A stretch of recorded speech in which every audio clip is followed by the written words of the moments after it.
The Sharingan, one of the strongest abilities in maybe all of anime. There are definitely abilities that are considered god tier, and while depending on the user, the Sharingan is not always, it is undoubtedly one of the most iconic and powerful abilities in the whole of Naruto. But what is it really, and what more have we learned about it as the series has gone on? So let's go heading into the Sharingan Explained. This is going to be a long one. The first thing you really have to understand about the Sharingan is that it is an ability of the Uchiha and the Uchiha exclusively. There are some people who have genetic connections to the Uchiha that have this, and it is possible to technically take one from an Uchiha, but you can't be born with it if you don't come from the clan. And that's an important aspect. It essentially is the weapon that made them one of the most preeminent ninja clans in the whole of the Naruto universe. It is one of the reasons that Hashirama felt that they had to be part of the Hidden Village, and it is part of the reason that they clashed so much with the Senju, arguably one of the other, if not the strongest clan in Naruto. So to say that it is their signature dojutsu is important because any character that has this that isn't in Shiha is going to have some major issues, and that really comes from just the sheer amount of abilities that these eyes have. So let's go ahead and start breaking those down.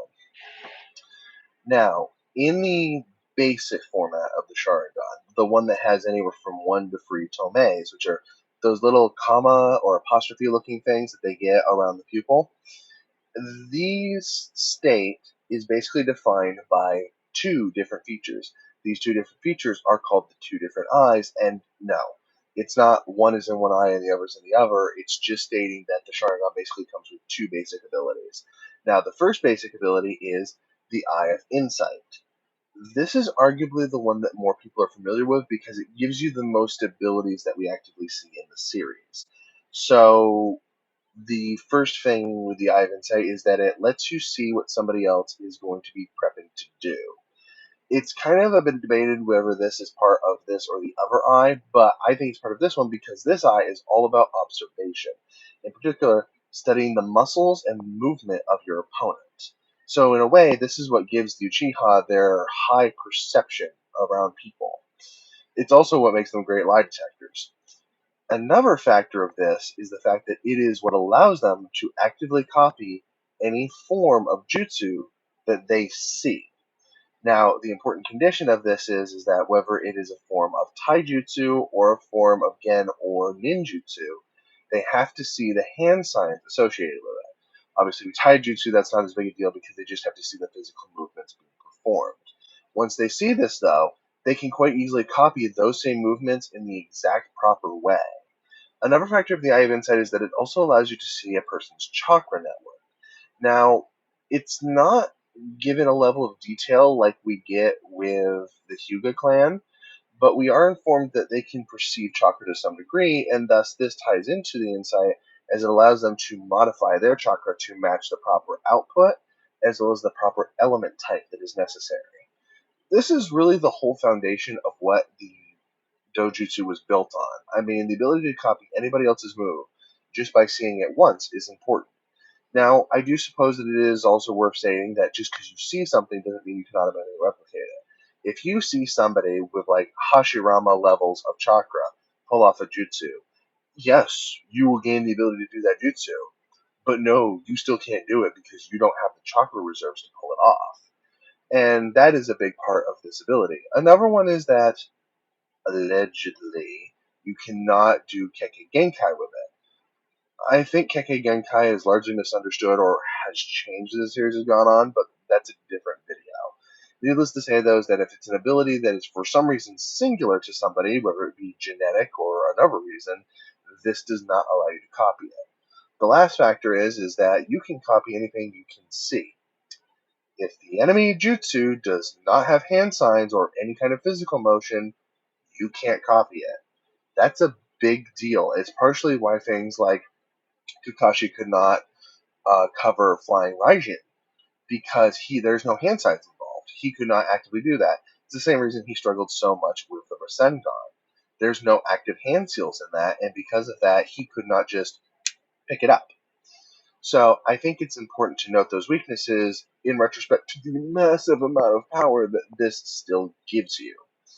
The second eye is just as powerful, but we don't get as much of it because Naruto abandoned this concept fairly early on, the Eye of Hypnotism. Now, the Eye of Hypnotism is basically granted in the same way that the Eye of Insight is. It's in both of your eyes, and every Uchiha has this. Now, it is stated that there is like more of a leaning whether you're more of an insight or a hypnotism person, but in the end, it doesn't really matter because you'll be able to do both, at least in the base state. Now, the Eye of Hypnotism grants you extraordinary prodigy with Genjutsu, basically the ability to manipulate people's minds. There's actually a specific type of Genjutsu that's automatically unlocked upon this coming out, and it allows you to just influence somebody. Now, the more people you target with this, the weaker it gets, but you can actually do this without weaving hand signs, and just by making eye contact. You can make somebody think they're seeing something that they're not, or alter their position. It's actually what Itachi uses against Deidara. And this is the base form, but you can learn other ninjutsu with it, and it is extremely powerful.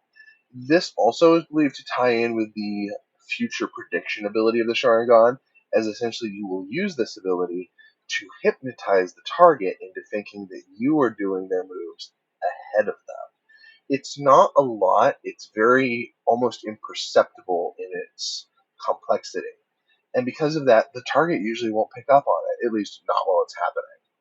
So these are the two base abilities, but obviously it's not what the Sharingan sticks at because this needs to keep up with all of the other stuff that comes up in Naruto. That's where we move on to our next section. Now, like many things in Naruto, the Sharingan does get an upgrade. It actually has a couple of them, but the first upgrade that you can get is the Mangekyou Sharingan. It's unlocked under similar conditions to the regular Sharingan, which we actually didn't go over, so I'll go over both right now. The base Sharingan and the Mangekyou are unlocked by a combination of emotion and heightened danger, usually. So, in the context of most of the series, your first Sharingan will usually come out during a high situation of tension, whether that be a really intense training session or actual combat. And then when it comes to the Mangekyou, this usually only awakens in response to severe emotions heightened with stress. Most of the series dictates this as negative emotions, in particular guilt or hatred, although as we would later find out with Sarada, that doesn't have to be the case. But either way, you need to be in a stressful situation of any kind in order to be able to unlock these. Now, the Mangekyou Sharingan is an improvement over the base Sharingan because you get a few more abilities.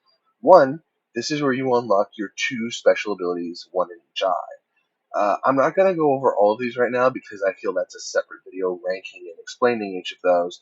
But as an example, this is where Itachi would get Amaterasu and his Genjutsu Kodo, actually it's a bit weird because he has Kodokatsu Amatsukami and he has Tsukuyomi. But he gets Tsukuyomi because that's his base one and that's what he unlocks.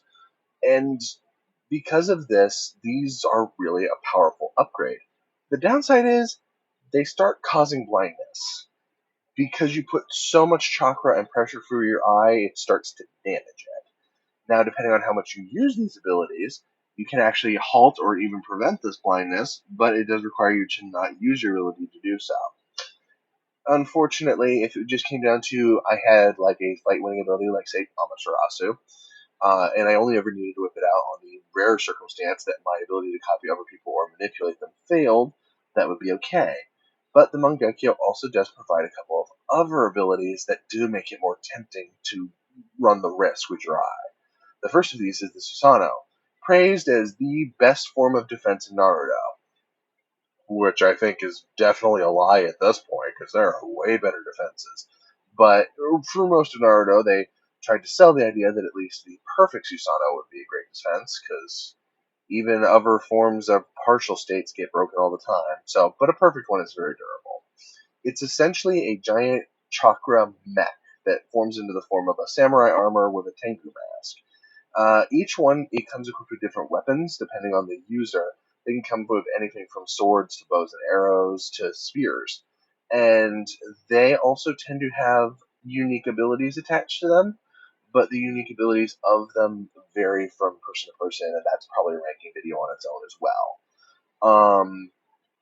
After the Susanoo, you get something that's even more busted, And if you didn't think that, a 3,200 foot tall chakra mech that could break whole mountains wasn't insane enough, you get Izanami and Izanagi. Now, these sound very similar, and it confuses people all the time, and I guarantee you I will screw this up at least once in this video, but these are probably the two most powerful abilities above any other born to an Uchiha. So, Izanagi definitely takes the precedence on this. It is essentially a form of genjutsu that overwrites reality. Now, there's a lot of complication to this and a lot of theorizing as to what it could or could not do, but we'll just stick to, with this video, the idea of what's demonstrated in Naruto. And basically that is that in these circumstances, say somebody tries to stab you with a sword, you will trigger this ability. You basically then get to redesign all of reality however you want. We assume there is a time span limit and an area limit due to chakra, however you want. The one condition is the eye in which this is contained dies immediately. You go permanently blind. Now, that is a big cost, especially for Uchiha, and considering they held their eyes as sacred, it was considered really taboo to use this. But, depending on the time of war and the conflict and the user, some were arrogant enough to spam this. Now, depending on your views of filler and other materials, this ability can actually affect other people more than just the user, allowing you to rewrite whole states of a battlefield. And it can also hypothetically allow you to keep spamming it because you can always make one of your eyes good again. That's not confirmed within the series, and I have to think there's a limitation to it, but there's nothing that says there isn't. And this second jutsu that is hailed as their primary ability might actually be the reason that that could be true. Izanami is a powerful genjutsu with the sole purpose of countering Izanagi. Now, it can be used on other people who are not Uchiha and don't have Izanagi, but basically the whole idea is that you have to accept a preset mindset or condition that the user wants.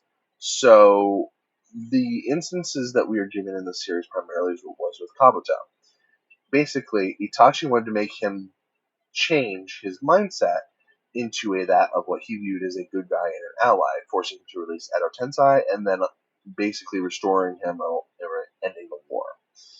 So, the user must make contact or create a circumstance of stimuli, like touching, hearing, whatever, on the target. Then, they have to do basically whatever they're going to do anyway, and then do that same thing again.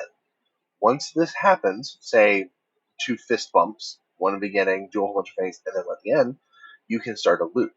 This loop will continuously play over and over and over again until the target accepts the reality that you want. This was primarily used as a punishment, like I said, for people who used Izanagi to constantly overwrite reality.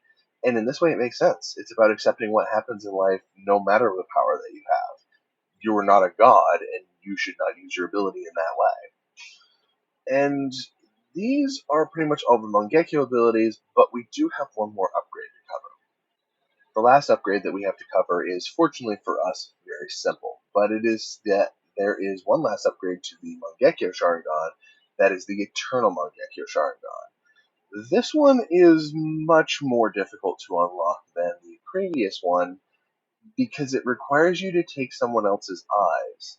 Specifically, you have to take the eyes of an Uchiha that you're closely related to. So, like, we're talking parental, sibling, maybe cousin, and their eyes have to be implanted into you, merging the two eyes. And yes, it is merging. The different designs for the Sharingan actually will blend together into a new design.